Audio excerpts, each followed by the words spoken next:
자, 안녕하십니까. 관세법 문제 1차 이제 문제풀이 시간이죠. 네. 저는 김하늘 관세사고요. 관세법 강의 맡고 있습니다.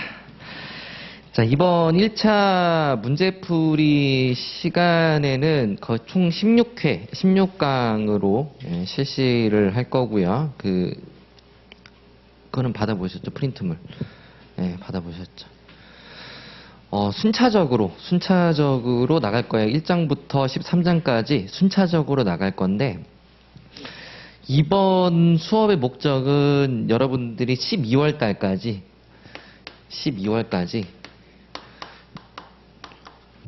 이 법조문의 70% 정도는 암기하는 거.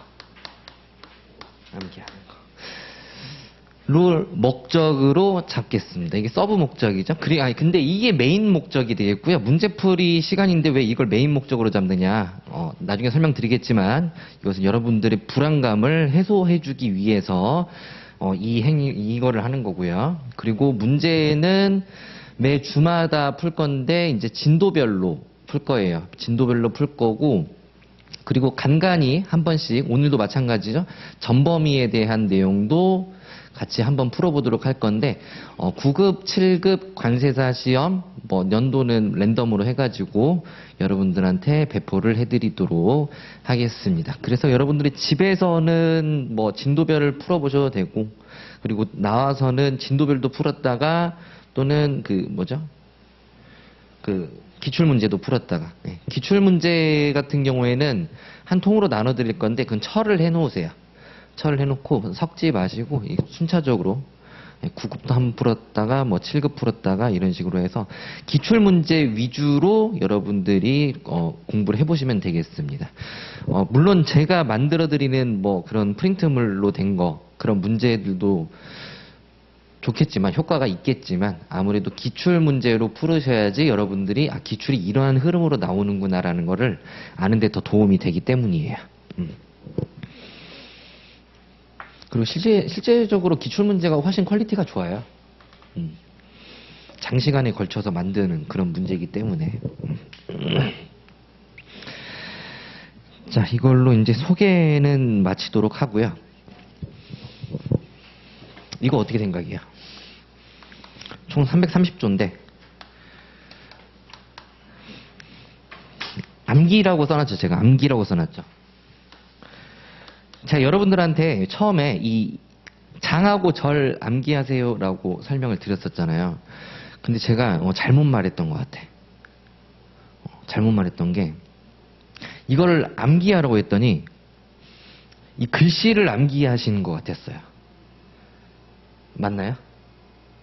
글씨를. 글씨를 안 틀리려고. 근데 그게 암기가 아니고요. 제가 말하는 암기는 그런 암기가 아니고, 이거의 느낌을 알아야 된다라는 내용이었어요. 이거의 느낌. 이 2장의 과세가격과 관세 부가징수는 어떤 느낌일까를 여러분들이 캐치를 해야 돼요. 그 캐치를 하려면은 어디를 봐야 되겠어요? 네, 그 절을 봐야 되겠죠. 그쵸? 근데 절 자체도 내용들이 있는데 이거를 본다고 해서 알 수가 없죠. 그럼 이 절을 알기 위해서는 어떻게 해야 돼요? 그 내용을 봐야 되겠죠. 근데 그 내용을 보기 시작하면은 여러분들이 글씨를 읽기 시작합니다. 근데 글씨를 읽는 목적이 있어야 되는 거예요. 글씨를 읽는 목적이, 얘는 도대체 뭘 말하고 있는지를 알기 위해서 글씨를 읽어야 되는 거죠. 무슨 말인지 알겠어요? 자, 예를 들어서 2장 1절에 통칙이라고 합시다. 이건 쉽죠? 여기에는 어떤 내용이 들어가 있죠? 그죠? 납세 의무자 이렇게 말하는 것도 좋지만 그거를 다 합쳐가지고 과세 요건. 건이라고 하면은 4가지가 떠오르죠. 그러면은 이 통칙에서는 주로 이제 과세 요건에 대한 거를 나타내고 있습니다라고 여러분들이 말할 수가 있어야 돼요. 자, 그러면은 여기 5절에 있는 부가와 징수에서는 어떤 내용이 들어가 있죠? 라고 했을 때 머릿속에 이제 어느 정도 느낌 자체가 떠올라야 되는 거예요. 그게 뭐 한 단어로 표현이 되든 뭐 여러 문장으로 표현이 되든. 근데 그런 것들이 안 떠오르고 그냥 여기에 부가징수만 외웠다. 이거는 단순 암기가 되겠죠. 근데 그런 거를 원하는 건 아니었었던 거예요. 처음부터 이렇게 말해줬었다면서 좋았을 텐데 곰곰이 생각해보고 여러분들이 이제 하는 거 보니까 계속 글씨를 암기하는 것 같은 느낌인 거예요. 예. 그래서 집에 가서 생각을 해보고 아 느낌을 캐치하는 거를 잘 모르시는구나 라고 생각을 했습니다. 자 그러면 여기에 대해서는 어떤 내용이 들어있냐? 5절은 어떤 내용이 들어있냐? 아 세액을 확정하는 거 그러면 신고납부랑 뭐 부가징수 이런 내용이 있습니다 라고 말하면 끝난 거죠. 이런 느낌이 떠올라야 되는 거죠. 2장 2절에는 어떤 느낌이 있어요? 2장 2절에는 소멸과 관련된 내용인데 이 소멸과 관련된 내용은 소멸 자체에 굉장히 좀 알기 쉽게 그 이름 자체가 되어 있으니까 여기에는 뭐 납세 의무 소멸 사유에 대해서 나와 있고 그 구체적인 사유 뭐 제척 기간이라든지 소멸 시효라든지 이런 내용에 대해서 언급을 하고 있죠. 그러면은 여러분들이 각각에 대해서 다 알게 됐어요. 그럼 각각에 대해서 조합을 해봐야 돼요. 아 그래서 이 과세가격과 관세 부가 징수에서는 어떤 느낌의 내용을 담고 있느냐를 떠올려야 되는 거예요. 예. 어렵나요? 안 어렵죠. 예, 안 어렵죠.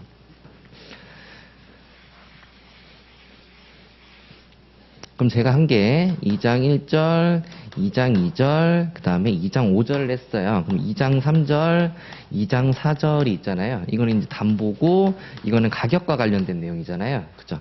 이 두 개를 이 사이에다가 넣을 만한 게 좀 없다. 그러면은 얘를 빼고 얘만 틀로 잡는 거죠. 그래서 아 나는 여기 2장에는 그냥 이거 3개만 있는 걸로 생각을 할래라고 기준을 세워놓는 거예요. 네, 기준을 세워놓는 거예요. 자, 2장 2절, 1절, 2절, 5절 이거는 흐름이 잡히나요? 흐름이 잡히죠. 네, 과세 요건이 충족되면은 성립이 되고 그거와 관련해 가지고 어떤 요건을 충족하게 되면은 소멸이 되고 그렇죠. 이거와 관련된 것은 굉장히 추상적인 내용이니까 그거와 관련된 구체적인 내용이 부가와 징수 쪽에 있는 것이고 그렇죠. 아 그러면은 뭐 이런 흐름으로 가겠구나라고 흐름이 하나 잡히는 거잖아요. 그죠? 그럼 이 기준을 잡아놓고 그 다음에 여기에다가 나머지를 끼워 넣던지 못 넣겠으면은 그냥 따로 2개를 외우든지 이런 식으로 해서 장과 절을 암기를 하셨어야 됐죠. 그렇죠?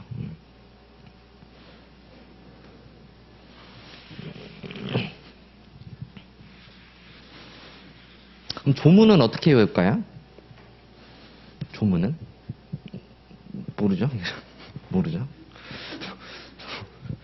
조문도 마찬가지로 제가 방금 이렇게 했듯이 마찬가지로 뭘 기준으로 잡을지를 생각을 해야 되는 거예요. 오케이? 기준을 잡을 목적으로 책을 읽어야 되는 거죠. 자, 2장 1절하고 2장 2절 같은 경우에는 뭐 흐름 잡을 만한 게 없죠. 그렇죠? 그냥 각각의 구체적인 요건에 대해서만 써놨으니까. 그럼 여기서 흐름 잡을 만한 내용이 뭐가 있어요? 절 중에서?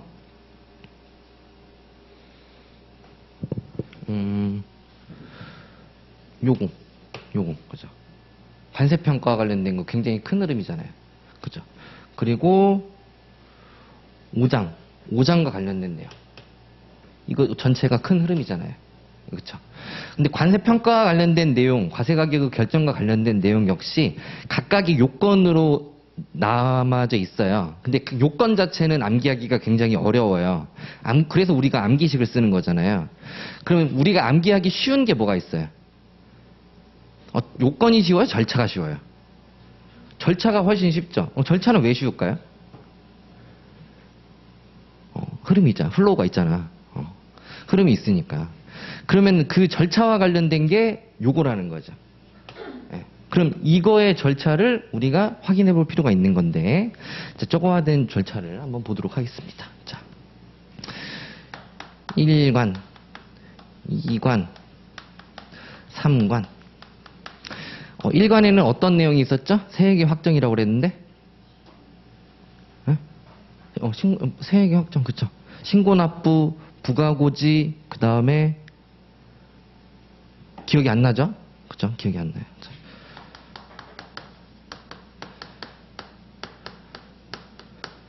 그 다음에 가산세가 있거든요. 그러면은, 하나, 둘, 셋. 흐름이 좀 있어요? 단순한 흐름이 있죠? 이렇게. 또는 이렇게. 흐름이 있죠. 자, 가산세는 언제 부과해요? 신고를 불성실하게 했을 때, 또는 뭐 납부를 좀 불성실하게 했을 때, 그럴 때 가산세를 내죠. 그죠? 자, 2관 봅시다. 2관은. 강제징수라고 써져 있어요. 강제징수가 뭐예요? 강제로 징수하는 거죠. 왜? 납부를 안 했으니까. 그죠? 납부를 안 했으니까. 자, 3관은 뭐예요? 환급이죠. 왜 다 기어 들어가지? 환급. 여기 써져 있잖아. 환급이라고. 환급은 언제 해줘요? 왜 해줘요? 더 납부했으니까. 그쵸? 아, 그러면은 이 1관, 2관, 3관이 연결이 되나요? 어떻게 연결이 되죠? 뭐, 확정을 했으면은, 이 중에서 안 냈으면은 강제징수, 더 냈으면은 환급, 이런 식으로 연결이 되죠. 그러면은 5절과 관련된 내용의 관을 우리가 다 외운 거죠. 이것만 외우면 되겠죠. 그러고 나서 여러분들이 저기에 세액 확정이다, 뭐 강제징수다, 뭐 이런 단어를 외울 필요는 전혀 없어요.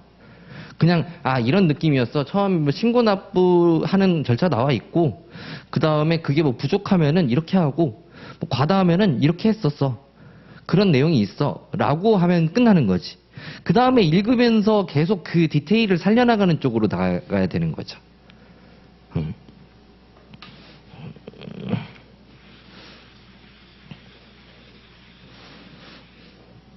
조문을 한번 볼게요.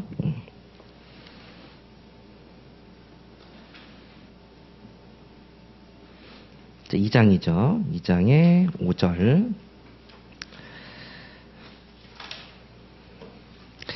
자, 2장의 5절을 보니까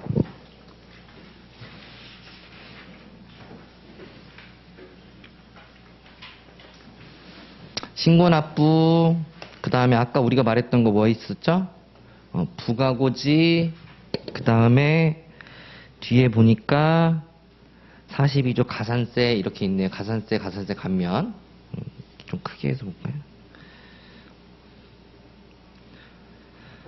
그럼 여기에서 신고납부랑 부가고지랑 가산세만 있다라고 생각을 하는 거죠. 오케이? 자, 신고납부를 하게 됐을 때 그 세액의 변경은 어떻게 해요? 뭐 보정, 수정, 경정 이런 방식으로 하죠. 그러니까 이 38조 2부터 38조의 4까지는 여러분들이 굳이 암기를 할 필요가 없는 내용이 되는 거죠. 그렇죠? 이거를 따로 정리를 만약에 해본다라고 하면은 어떤 식으로 될까요? 신고 납부, 그 다음에 세액의 변경, 그 다음 부가고지, 그 다음 가산세 라고 하면은 지금 38조부터 39조까지가 다 들어간 거죠. 그쵸? 그러면은 우리가 여기서 빠진 게 뭐가 있어요?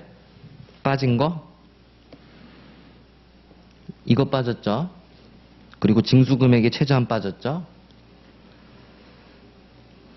가산세 감면 빠져 있었죠? 현장 수납 빠져 있었죠? 자, 여기에서 가산세 감면은 그러면 내가 다음에 왔을 때 가산세 감면은 꼭 생각을 해놔야겠다라고 하면서 여기에다 그냥 감면 이렇게 같이 외우려고 하게 되면은 42조의 4도 같이 들어가겠죠. 그럼 기준 자체가 세워졌는데 기준 밖에 있는 내용 중에서 중요한 내용이 있어요, 없어요? 굉장히 짜투리만 남아있는 거죠. 이렇게 기준을 세워놓고 내가 다음에, 여기 2장 5절을 보겠다. 라고 하면은 이 내용부터 쓰고 그 다음에 공부를 시작하는 거예요. 이 내용부터 쓰고. 신고납부, 그 다음에 세액의 변경, 부가고지, 가산세, 그리고 감면에 대한 내용이 있었구나. 그러면 처음부터 보자. 신고납부는 어떻게 했었지? 안 떠오르면 아니죠. 최소한으로 떠오르긴 해야죠. 여기 관련된 게 사전세액 심사 이런 거 있었잖아요. 세액 심사 이런 내용이 있었잖아요. 이런 그냥 짜투리 내용만 생각이 나는 거죠. 그리고 세액의 변경에 뭐가 있었지? 이건 엄청 잘 기억나죠. 보정이라든지 수정이라든지, 그죠? 부가고지와 관련된 건 뭐가 있었지? 부가고지 대상이 있었구나. 가산세와 관련된 거 뭐가 있었지? 10%가 있었네? 10%가 있었네. 이자 같은 것도 있었어. 감면도 있었어. 이 중에서 잘 안 떠오르는 게 뭐가 있지? 이 중에서 중요한 게 뭐가 있지? 라고 생각을 하는 거죠. 내가 오늘은 뭘 볼까? 그럼 뭘 보고 싶어? 가산세 보고 싶죠. 왜냐면 가산세가 가장 희미하고 가장 많고 가장 중요하다고 생각을 하니까. 그럼 오늘은 가산세를 보는 거야. 이 내용을 써놓고. 이게 뭐냐면은 여러분들이 방금 문제 풀었잖아요. 문풀을 했으면은, 문풀해서 내가, 이거 뭐였더라 생각 안 나네? 라고 한 상태에서 지금 책을 보는 거 있잖아요. 그런 작업이 이 작업인 거죠. 항상 이렇게 해야 돼. 항상 이렇게. 책을 처음부터 계속 쭉쭉쭉 보는 게 아니고.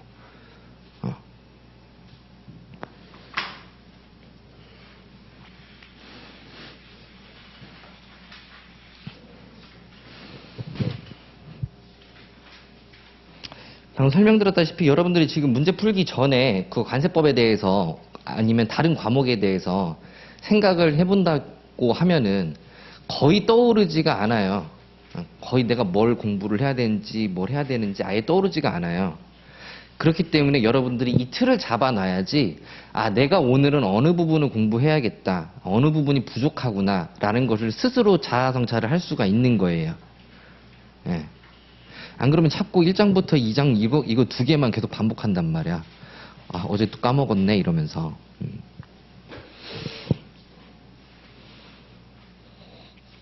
혹시 여러분들한테 제가 그 대동여지도 설명드렸었나요?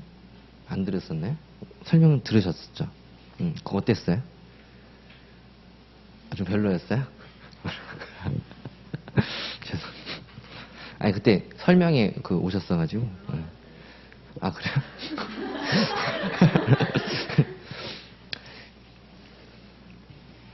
이게 이제 제가 진짜 고민을 항상 공부 방법에 대해서 요즘 고민을 많이 하는데 관세법은 이제 고민할 게 별로 없나 봐. 헛소리 하죠. 예. 있습니다. 예, 있습니다. 자, 여러분들이 이제 대동여 지도를 이렇게, 이 대동여 지도는 우리나라 지도죠? 예, 우리나라 지도인데 이거를 여러분들한테 대동여 지도를 그려주고 이걸 보여주고 이거랑 가장 가깝게 그린 사람 90명을 합격해줘.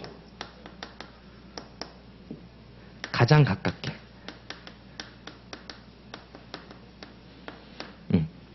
문제는 파트로 나올 수도 있어요. 그쵸? 그러면 여러분들은 이 대동여 지도를 그릴 때 어떻게 그릴 거예요? 처음에 요거부터 그리겠죠? 요거부터 그린 다음에 그 다음에 자, 첫 번째 여기서부터 디테일 따간다. 손 아니에요? 없어요? 그러면은 여기 이 틀을 이렇게 잡는다. 손 이렇게도 안 할 거예요? 그럼 어떻게 하는 거죠? 이게 두 가지밖에 없어요. 예. 첫 번째다 손. 다 2번이죠. 다 2번이죠. 제가 여러분들한테 항상 요구하는 게 2번 방식으로 공부를 하라라는 거예요. 근데 그렇게 듣고 집에 가면은 공부를 이제 여기서부터 하는 거죠. 왜냐하면 글이니까. 이 그림이 아니고 글이니까 여러분들한테 이렇게 안 다가오는 거야. 글이라서 여기를 막 엄청 막 디테일하게 한 다음에 그 다음에 2장이잖아요. 2장을 하는데 1장을 까먹은 것 같아. 그래서 1장을 다시 그리는 거죠. 수업 진도를 못 따라가잖아 또. 그러니까 한 여기쯤 뭐 전라도쯤 내려가고 있는데 갑자기 전라도로 와요 이렇게. 그래서 여기는 막 디테일을 이렇게 막 읽고 막 구체적으로 읽어. 그렇게 되면은 내가 결국은 처음부터 끝까지 수업도 다 듣고 처음부터 끝까지 몇 번 읽었죠. 남은 게 있을 것 같아, 없을 것 같아? 남은 게 하나도 없어.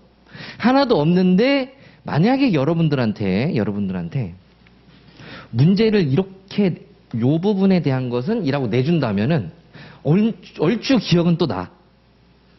클로를 또 던져주면 얼추 기억은 나. 그게 이제 객관식. 2차도 이런 방식으로 기억은 나요. 왜냐하면은 그 부분에 대해서 물어보니까. 그러면은 이 사람들은 요런 부분에 대해서 암기식 같은 거 많이 따놨겠지. 그죠? 그리고 뭐 키워드도 많이 따놨을 거고. 그러니까 그런 클로를 던져줬을 때 요 부분에 대해서 기억은 나. 하지만 전체적인 느낌을 아예 보지를 못해요. 그럼 문제점이 뭘까? 여러분들이 합격은 할 수 있어요. 1차도 하고 2차도 합격할 수가 있어요. 근데 공부하는 내내 고통스러워요. 왜냐하면 내가 아무것도 기억이 나지 않기 때문이지. 내가 뭘 공부해야 될지도 모르겠고 그냥 계속 처음부터 쭉쭉 읽으면서 키워드 따고 암기식 따고만 할 뿐이죠. 근데 내가 만약에 이렇게 틀을 먼저 구체적으로 정하고 이거를 연습을 많이 하겠죠? 이거를 연습을 많이 해놓는다면은 뭐 이렇게 잘라놓읍시다. 이렇게 잘라놓읍시다. 내가 생각했을 때 요 부분 좀 부족한 것 같다.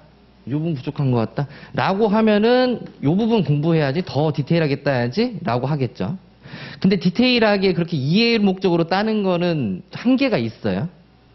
그죠? 막 이렇게 된 데는 어떻게 딸 거야? 그죠? 그래서 이런 데에다가 구체적으로 표현을 할 때 여러분들이 키워드, 암기식, 목차를 여기다가 넣어놓는 거죠. 접목을 이때 여기다 시키는 거야. 자, 그럼 기출문제는 왜 풀까? 모두 다 이렇게 막 구체적으로 딴다고 하면은 좋겠죠. 그쵸? 근데 굉장히 힘들겠죠. 근데 기출에서 나온 거 보니까 주로 요런 부분이랑 요런 부분에서 주로 나왔었네 라고 하면은 여기에다가 디테일을 좀 살리는데 더 신경을 쓸 수가 있겠죠. 그렇죠? 네. 그래서 여러분들이 기출을 풀어보는 거죠. 그 느낌을 가지려고.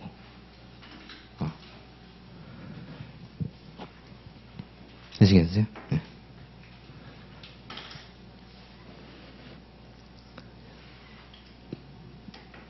이거 뭐 창절관 외우세요라고 말을 했을 때 여러분들이 왜 그거를 말을 안 듣는지를 알아요.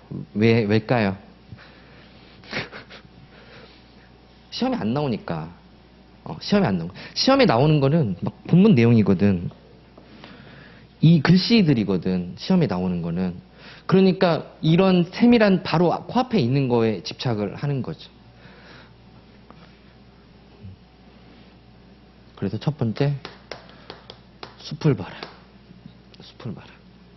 두 번째 키워드, 암기식, 디테일용이죠. 세 번째 기출을 위주로 해라. 네. 이게 공부 방법이 되겠습니다.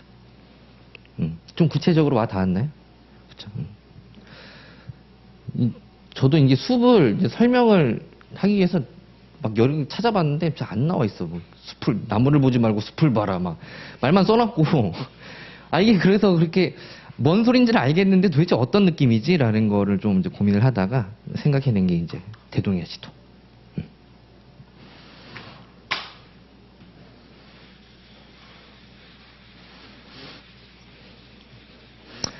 그럼 대부분은 아까 제가 좀 약간 바보같이 그렸던 것처럼 막 디테일 살리면서 막 그리는 거 대부분은 그렇게 공부를 지금도 계속 하겠죠? 그러지 않을까요? 여러분들이랑 다를까요? 다들 막 목차 잡고 막 이럴까요? 막 틀부터 잡고 안 그런단 말이죠. 그럼 그 사람들의 마음을 이젠 이해할 수 있어. 얼마나 답답하겠는지, 얼마나 불안하겠는지. 그러면서 나는 그 방향으로 가지 않도록 한번 노력을 해보셨으면 좋겠습니다.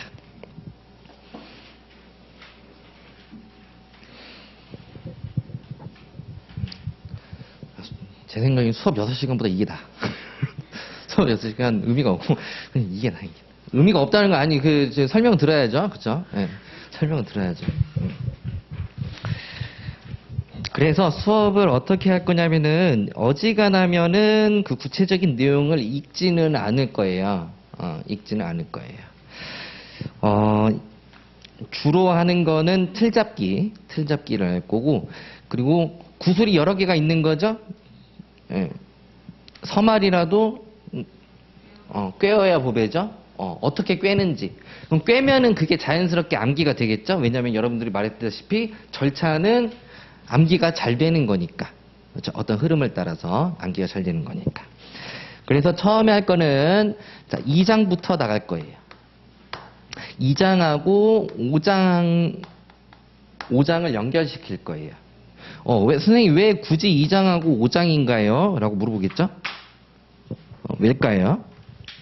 가장 쉬운 게 요건이 쉽다고? 뭐가 쉽다고? 절차가 쉽다고? 요건이 쉽다고? 절차가 쉽다고. 그쵸? 2장은 지금 장을 안 이어진 분도 있으니까. 자, 2장은 뭐예요? 과세가격 관세 부가징수죠. 그 중에서 1, 2절은 단순하니까 빼고 5절이 절차와 관련된 구체적인 큰 내용이죠. 이거랑 그 다음에 3장 볼까요? 3장은 어떤 절차와 관련된 내용인가요? 아니죠. 덤핑 방지 관세, 상계 관세, 그래서 각각 세율에 대한 내용이 있죠. 근데 그 구체적인 절차는 있죠. 그런 거 말고 전체적인 흐름을 잡는 거니까 2장 이렇게 3장 요건처럼 생긴 거는 뺄 거예요. 그리고 4장 감면과 환급 이것도 다 개별 각칙으로 이루어져 있잖아요. 그렇기 때문에 이것도 전체 흐름을 방해하는 거니까 빼도록 할 거예요. 그럼 5절을 볼게요. 납세자의 권리 및 불복 절차. 일단 절차라는 말이 들어가 있네요. 불복 절차와 관련된 내용. 그리고 납세자의 권리는 절차인가요? 요건으로 되어 있나요? 맞아요? 전 그렇게 생각 안 하는데요. 납세자의 권리에 어떤 내용이 있어요? 그냥 문득 떠오르는 거. 보호, 그 다음에. 제재, 맞아요. 그 다음. 권리라고?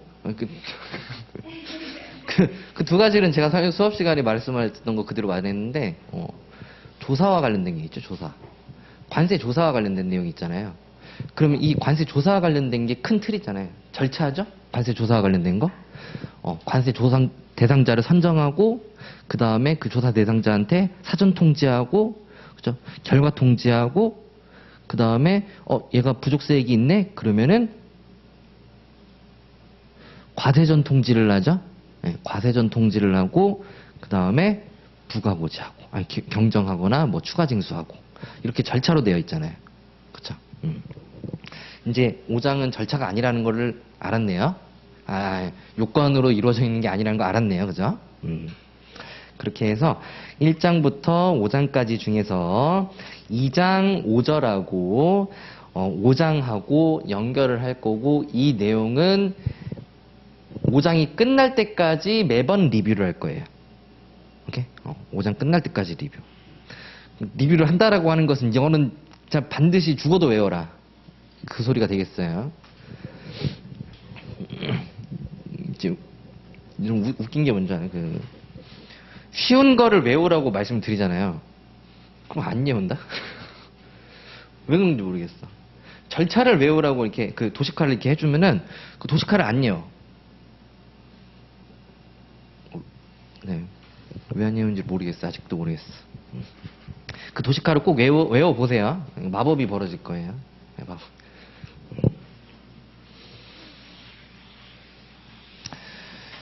자, 좀 쉬었다가 다음 시간 하도록 하겠습니다.